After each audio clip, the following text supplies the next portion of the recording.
Hey guys, welcome to government jobs Gyan YouTube channel. Guys, आज की video में हम बात करेंगे Bihar integrated BEd common entrance test 2025 के notification online form apply process के बारे में। जी हाँ दोस्तों, बाबा साहेब भीमराव अंबेडकर यूनिवर्सिटी बिहार ने Bihar integrated BEd combined entrance test 2025 का नोटिफिकेशन रिलीज किया हुआ है, जिसके तहत यहाँ पर 4 साल के इंटीग्रेटेड बीए बीएड और बीएससी बीएड कोर्स में आपका एडमिशन होगा। कैसे आप इस एंट्रेंस टेस्ट में पार्टिसिपेट करने के लिए अपने फॉर्म अप्लाई कर सकते हो बिना कोई मिस्टेक किए हुए, इसकी पूरी जानकारी हम आपको स्टेप बाय स्टेप रजिस्ट्रेशन से लेकर प्रिंट तक इस वीडियो में देंगे। बस आपको इस वीडियो को स्किप के बिना शुरू से लेकर एंड तक देखना है। उसके बाद वीडियो पसंद आए तो इसे लाइक और शेयर कर दें। चैनल पर नए हो तो इसे सब्सक्राइब कर लें। लास्ट डेट की अपडेट है, केवल 4 दिन शेष रह गए हैं। आप जल्द से जल्द अपने फॉर्म अप्लाई कर लें। लास्ट डेट का वेट न करें, अंतिम समय में कोई भी टेक्निकल प्रॉब्लम हो सकती है, तो हम आपको सजेस्ट करते हैं कि आज ही से आप अपने फॉर्म अप्लाई कर लें। यहाँ पर फॉर्म अप्लाई करते हुए आपको जो भी प्रॉब्लम फेस हो रही है उन सभी का हल आपको इस वीडियो में मिल जाएगा। कैसे यहाँ पर आपको अपनी क्वालिफिकेशन की डिटेल देनी है, फोटो सिग्नेचर अपलोड करने हैं, डॉक्यूमेंट अपलोड करने हैं, कौन सा डॉक्यूमेंट आपको कितने केबी में अपलोड करना है, पूरी जानकारी आपको इस वीडियो में दी जाएगी। बस आपको एंड तक हमारे साथ इस वीडियो में बने रहना है। तो बिना कोई वक्त गंवाए चलिए शुरू करते हैं। आपको इस वीडियो के डिस्क्रिप्शन बॉक्स में हमारी वेबसाइट IND-sarkarinokri.in के इस पेज का लिंक मिल जाएगा। यहाँ पर आपको इस एंट्रेंस टेस्ट के रिगार्डिंग सभी डिटेल्स प्रोवाइड कर दी गई है। बाबा साहेब भीमराव अंबेडकर यूनिवर्सिटी बिहार ने यहाँ पर Bihar integrated BEd combined entrance test CET-INT BEd 2025 का नोटिफिकेशन रिलीज किया हुआ है, जिसके तहत यहाँ पर 4 साल के इंटीग्रेटेड बीए बीएड और बीएससी बीएड कोर्स में आपका एडमिशन होगा। आप यहाँ पर 26 सितंबर 2025 तक अपने फॉर्म अप्लाई कर सकते हो। लास्ट डेट की अपडेट है, केवल 4 दिन शेष रह गए हैं। आप जल्द से जल्द अपने फॉर्म अप्लाई कर लें। इस टेस्ट में पार्टिसिपेट करने के लिए यहाँ पर आपका 12वीं क्लास पास आउट होना जरूरी है, मिनिमम 50% मार्क्स के साथ, या फिर इसके इक्विवेलेंट क्वालिफिकेशन आपकी होनी जरूरी है। रिजर्व कैटेगरी कैंडिडेट के लिए मात्र 45% मार्क्स रिक्वायर्ड है इस टेस्ट में पार्टिसिपेट करने के लिए। जनरल कैटेगरी कैंडिडेट को 1000 रुपये फीस जमा करानी होगी। EBC BC EWS women candidate के लिए 750 रुपये एप्लीकेशन फीस है। SC ST के लिए 500 रुपये फीस है, जो कि आप ऑनलाइन मोड से जमा करा सकते हो। आप यहाँ पर ऑनलाइन मोड में अप्लाई कर सकते हो। उसके लिए आपको इस पेज को नीचे स्क्रॉल डाउन करते हुए इंपॉर्टेंट लिंक सेक्शन में आना है। ऑफिशियल नोटिफिकेशन PDF लिंक पर क्लिक करके इस टेस्ट की नोटिफिकेशन PDF को ओपन कर लेना है और इसमें से आपको पूरी डिटेल रीड कर लेनी है। यहाँ पर आपको सभी डिटेल्स प्रोवाइड कर दी गई है, जैसे कि क्या टेस्ट का नाम है, यहाँ पर किन क्लासेस में एडमिशन के लिए ये टेस्ट कंडक्ट होने जा रहा है, कैसे आप अप्लाई कर सकते हो, कब से कब तक अप्लाई कर सकते हो, इस टेस्ट में पार्टिसिपेट करने के लिए क्या आपका एलिजिबिलिटी क्राइटेरिया होना चाहिए, पूरी जानकारी आपको इस नोटिफिकेशन में दे दी गई है। सभी डिटेल्स यहाँ से आप रीड आउट करें, उसके बाद अपने फॉर्म अप्लाई कर लें। फॉर्म अप्लाई करने के लिए भी आपको हमारी वेबसाइट के इसी पेज पर ही अप्लाई ऑनलाइन का लिंक दिया गया है। जैसे ही आप इस लिंक पर क्लिक करेंगे तो आपके सामने यहाँ पर Bihar integrated BEd common entrance test पर अप्लाई करने के लिए ये ऑनलाइन पोर्टल ओपन हो जाएगा। गाइस, यहाँ पर अगर आपने पहले से रजिस्ट्रेशन कर रखा है तो आपको साइन इन की स्टेप पर क्लिक करना है और उसके बाद आपको यहाँ पर अपनी लॉगिन आईडी एंटर करनी है, अपना पासवर्ड आपको एंटर करना है और सबमिट के स्टेप पर क्लिक करते हुए आपको लॉगिन करके अपना फॉर्म अप्लाई कर लेना है। और अगर यहाँ पर आप Bihar integrated BEd common entrance test 2025 के लिए फर्स्ट टाइम अप्लाई करने जा रहे हो तो सबसे पहले यहाँ पर आपको अपना रजिस्ट्रेशन करना होगा। उसके लिए आपको यहाँ पर न्यू रजिस्ट्रेशन की टैब दी गई है, आप इस पर क्लिक करें, आपके सामने रजिस्ट्रेशन का फॉर्म ओपन हो जाएगा। और यहाँ पर अब आपको अपनी बेसिक डिटेल्स प्रोवाइड कराते हुए अपना रजिस्ट्रेशन करना होगा। सबसे पहले यहाँ पर आपको अपना फर्स्ट नेम एंटर करना है, फिर मिडिल नेम, लास्ट नेम है तो वो आप एंटर कर दें। उसके बाद यहाँ पर गाइज आपको अपनी डेट ऑफ बर्थ सेलेक्ट करनी है। यहाँ पर आप इस कैलेंडर में से अपनी डेट ऑफ बर्थ सेलेक्ट करें, फिर अपना जेंडर आप सेलेक्ट करें। उसके बाद यहाँ पर आपको अपने फादर का नाम एंटर करना है, फिर आपको अपनी मदर का नाम एंटर करना है। आपको यहाँ पर अपने फादर या मदर के नेम से पहले मिस्टर, डॉक्टर, ETC वगैरह नहीं लगाने हैं। उसके बाद यहाँ पर आपको अपनी ईमेल आईडी एंटर करनी है। फिर यहाँ पर गाइज आपको अपना पासवर्ड क्रिएट करना है। पासवर्ड यहाँ पर आपका अल्फा न्यूमेरिक फॉर्मेट में होना चाहिए और ये 8 से 20 कैरेक्टर के बीच में होना चाहिए। मीन्स आपका पासवर्ड कुछ इस तरह से होना चाहिए, इसमें कम से कम एक अपर के केस कैरेक्टर हो, एक लोअर केस कैरेक्टर हो, एक इंटीजर नंबर और एक स्पेशल कैरेक्टर जैसे कि @ या फिर डॉलर होना चाहिए। तो इस फॉर्मेट में यहाँ पर आपको अपना पासवर्ड एंटर करना है, वही पासवर्ड आपको कंफर्म पासवर्ड फील्ड में एंटर करना है। फिर यहाँ पर गाइज आपको अपना कंट्री कोड सेलेक्ट कर लेना है। इंडिया के लिए 91 होगा, अदर कंट्रीज के लिए आप यहाँ से सेलेक्ट कर सकते हैं। फिर यहाँ पर आप अपना मोबाइल नंबर एंटर करें, उसके बाद ये कैप्चा कोड आप यहाँ पर एंटर करें और फिर साइन अप के इस ऑप्शन पर क्लिक कर दें। फिर यहाँ पर आपने रजिस्ट्रेशन में जो डिटेल प्रोवाइड कराई है उसका पूरा प्रीव्यू आपको शो कर दिया गया है। आपको सभी डिटेल केयरफुली चेकआउट करनी है। कहीं पर कोई मिस्टेक है तो आप चेंज बटन पर क्लिक करके अपनी डिटेल चेंज कर सकते हैं और अगर सभी चीज़ें ओके हैं तो बस यहाँ पर अब आपको कन्फर्म के टैब पर क्लिक कर देना है। इस तरह से यहाँ पर आपका रजिस्ट्रेशन सक्सेसफुली कंप्लीट हो चुका है। आपके रजिस्टर्ड मोबाइल नंबर और ईमेल आईडी पर आपकी यूजर आईडी, पासवर्ड और एक एक्टिवेशन कोड सबमिट किया गया है। अब यहाँ पर आपको वेरीफाई योर अकाउंट किस ऑप्शन पर क्लिक करना है और यहाँ पर अब आपको यूजर नेम में अपनी ईमेल आईडी एंटर करनी है और जो एक्टिवेशन कोड आपके रजिस्टर्ड मोबाइल नंबर और ईमेल आईडी पर आया है वो आपको यहाँ पर एंटर करना है और उसके बाद फिर आपको सबमिट के ऑप्शन पर क्लिक करके अपना अकाउंट वेरीफाई कर लेना है। इस तरह से यहाँ पर आपका अकाउंट सक्सेसफुली एक्टिवेट हो जाएगा। अब गाइज आपको फॉर्म अप्लाई करने के लॉगिन करना है, उसके लिए आपको यहाँ पर क्लिक हियर टू लॉगिन के स्टेप पर क्लिक कर देना है। फिर आपके सामने यहाँ पर यही इंटरफेस ओपन होगा जो स्टार्टिंग में हुआ था। अब यहाँ पर आपको साइन इन की स्टेप पर क्लिक करना है और यहाँ पर आपको अपनी ईमेल आईडी एंटर करनी है जो आपको लॉगिन आईडी के तौर पर प्रोवाइड कराई गई है। अपना पासवर्ड आपको एंटर करना है, रिमेंबर मी के चेकबॉक्स को ओके करना है और आपको फिर उसके बाद सबमिट के ऑप्शन पर क्लिक करते हुए अपने डैशबोर्ड में लॉगिन कर लेना है। लॉगिन करने के बाद आपके सामने आपका डैशबोर्ड कुछ इस तरह से शो होगा।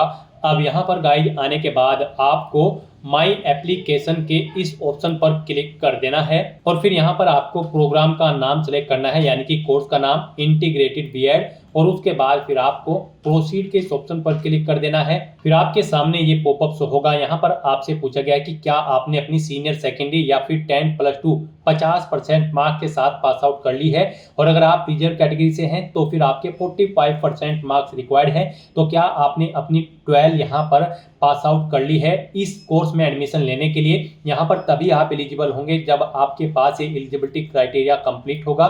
तो यहाँ पर आपको चेकबॉक्स को ओके करना है और फिर आपको ऐड द प्रोग्राम के ऑप्शन पर क्लिक कर देना है। फिर आपके सामने आपका डैशबोर्ड कुछ इस तरह से शो होगा। गाइड यहाँ पर अब आपको इन 6 स्टेप को कंप्लीट करते हुए अपना फॉर्म अप्लाई करना है। पहले आपको अपनी एप्लीकेंट डिटेल देनी है, फिर फोटो सिग्नेचर अपलोड करने हैं, उसके बाद एजुकेशनल क्वालिफिकेशन डिटेल देनी है, फिर आपको अपने डॉक्यूमेंट अपलोड करने हैं, एग्जामिनेशन सेंटर सेलेक्ट करने हैं, फॉर्म का प्रीव्यू चेकआउट करते हुए फीस पेमेंट करते हुए अपना फॉर्म सबमिट कर देना है। तो यहाँ पर अब आपको अपना फॉर्म अप्लाई करने के लिए सबसे पहले एप्लीकेंट डिटेल के इस लिंक पर क्लिक करना है। अब यहाँ पर आपको अपनी पर्सनल डिटेल देनी है।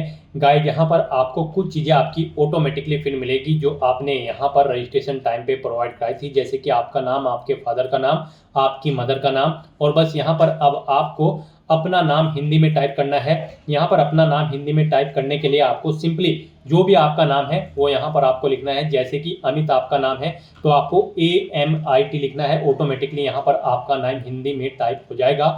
उसके बाद गाइड यहाँ पर आपको अपना स्टेट डोमिसाइल सेलेक्ट कर लेना है। आप बिहार स्टेट से बिलोंग करते हैं या फिर किसी अन्य स्टेट से, आप अपने अकॉर्डिंग ऑप्शन सेलेक्ट करें।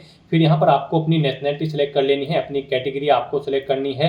उसके बाद यहाँ पर आपसे पूछा है कि क्या आप दिव्यांग कैंडिडेट हैं, अगर हैं तो आप यस करेंगे और फिर उसकी डिटेल देंगे, नहीं है तो आप नो ऑप्शन सेलेक्ट करेंगे। फिर यहाँ पर आपसे पूछा गया कि क्या आप EX सर्विसमैन फैमिली से बिलोंग करते हैं, अगर करते हैं तो यस करेंगे और फिर यहाँ पर आप बताएंगे कि आप उनके सन हैं या फिर अनमैरिड डॉटर है या फिर विडो है, आप अपने अकॉर्डिंग ऑप्शन सेलेक्ट करें और अगर नहीं है तो आप नो ऑप्शन सेलेक्ट करेंगे। फिर आपसे पूछा गया कि क्या आप माइनॉरिटी कम्युनिटी से बिलोंग करते हैं, अगर करते हैं तो यस करेंगे, अपनी माइनॉरिटी कम्युनिटी सेलेक्ट करेंगे, नहीं करते हैं तो नो ऑप्शन सेलेक्ट करेंगे। फिर यहाँ पर आपको अपना आइडेंटिफिकेशन प्रूफ सेलेक्ट करना है, कोई भी, जैसे कि passport, pan card, voter ID, Aadhaar या फिर ड्राइविंग लाइसेंस, आप अपने अकॉर्डिंग ऑप्शन सेलेक्ट करें, उसका नंबर यहाँ पर आप दें। फिर आपको यहाँ पर अपना परमानेंट एड्रेस एंटर करना है। उसके बाद यहाँ पर आपको अपना कोरोस्पोंडेंस एड्रेस एंटर करना है और अगर आपका कोरोस्पोंडेंस एड्रेस आपके परमानेंट एड्रेस के अकॉर्डिंग सेम है तो यहाँ पर आप इस चेकबॉक्स को ओके कर देंगे, same as permanent address. Automatically आपका कोरोस्पोंडेंस एड्रेस आपके परमानेंट एड्रेस के अकॉर्डिंग फिल हो जाएगा। उसके बाद आपको इस पेज को नीचे स्क्रॉल डाउन करना है और फिर गाइज आपको यहाँ पर सेव एंड प्रोसीड के ऑप्शन पर क्लिक कर देना है। नेक्स्ट यहाँ पर आपको अपना फोटो और सिग्नेचर अपलोड करने हैं।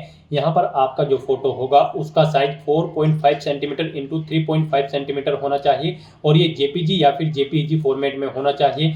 यहाँ पर 100 केबी से कम आपके फोटो की फाइल का साइज होना चाहिए और सिग्नेचर भी आपके 100 केबी से कम होने चाहिए, जेपीजी या फिर जेपीईजी फॉर्मेट में होने चाहिए।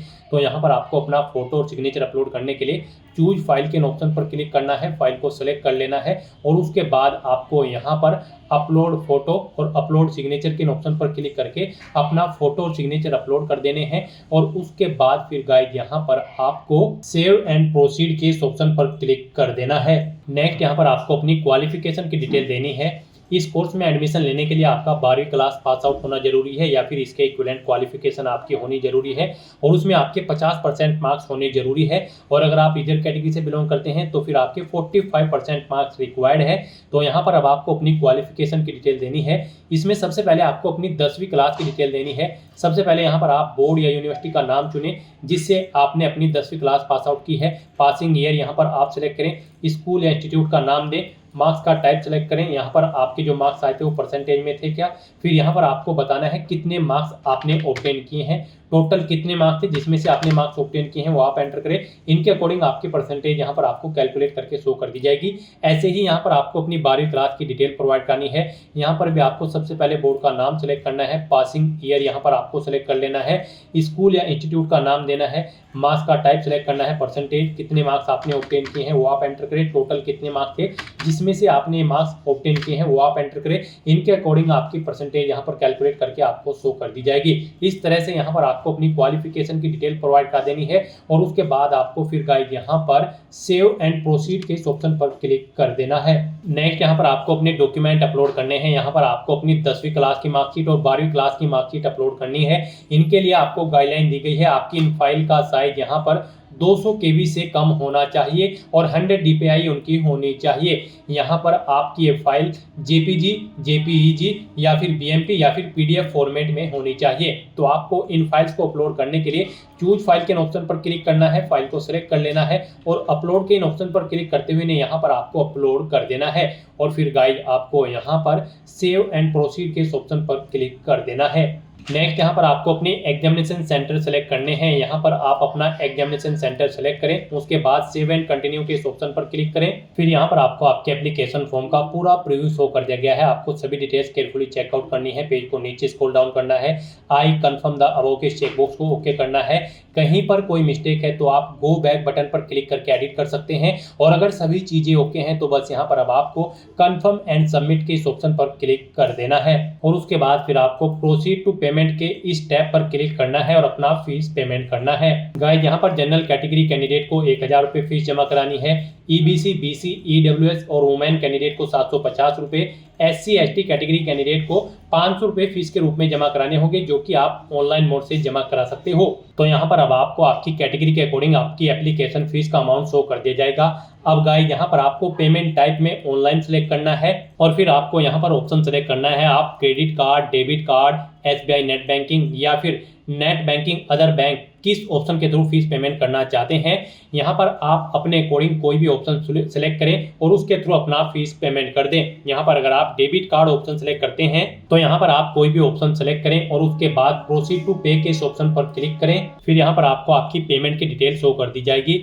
अब यहाँ पर आपको पे नाउ के ऑप्शन पर क्लिक करना है, उसके बाद आपके सामने ये पॉपअप शो होगा। अब गाइस आपको यहाँ पर पे विवा कार्ड के ऑप्शन पर क्लिक करना है और फिर यहाँ पर आपको अपना कार्ड नंबर एंटर करना है, उसका एक्सपायरी मंथ और ईयर एंटर करना है, उसका 3 डिजिट का सीवीवी नंबर जो आपके कार्ड के पीछे होता है वो आपको एंटर करना है, इस चेकबॉक्स को ओके करना है और उसके बाद आपको कंटिन्यू के इस ऑप्शन पर क्लिक करते हुए अपना फीस पेमेंट कर देना है। सक्सेसफुली फीस पेमेंट करने के बाद यहाँ पर आपका फॉर्म सबमिट हो जाएगा। उसके बाद आपको अपने एप्लीकेशन फॉर्म का एक हार्ड कॉपी प्रिंट आउट ले लेना है और फिर आप अपने डैशबोर्ड में जाकर भी चेकआउट कर सकते हो कि आपका फॉर्म सक्सेसफुली सबमिट हो चुका है या फिर नहीं, और वहां से भी आप अपने एप्लीकेशन फॉर्म का एक हार्ड कॉपी प्रिंट आउट ले सकते हैं। तो दोस्तों ऐसे आप Bihar integrated BEd common entrance test 2025 के लिए अपने फॉर्म अप्लाई कर सकते हो बिना कोई मिस्टेक किए हुए। आज की इस वीडियो में बस इतना ही। आई होप ये वीडियो आपको पसंद आई होगी। अगर पसंद आई हो तो इसे लाइक और शेयर करें। चैनल पर नए हो तो इसे सब्सक्राइब कर लें। Thanks for watching.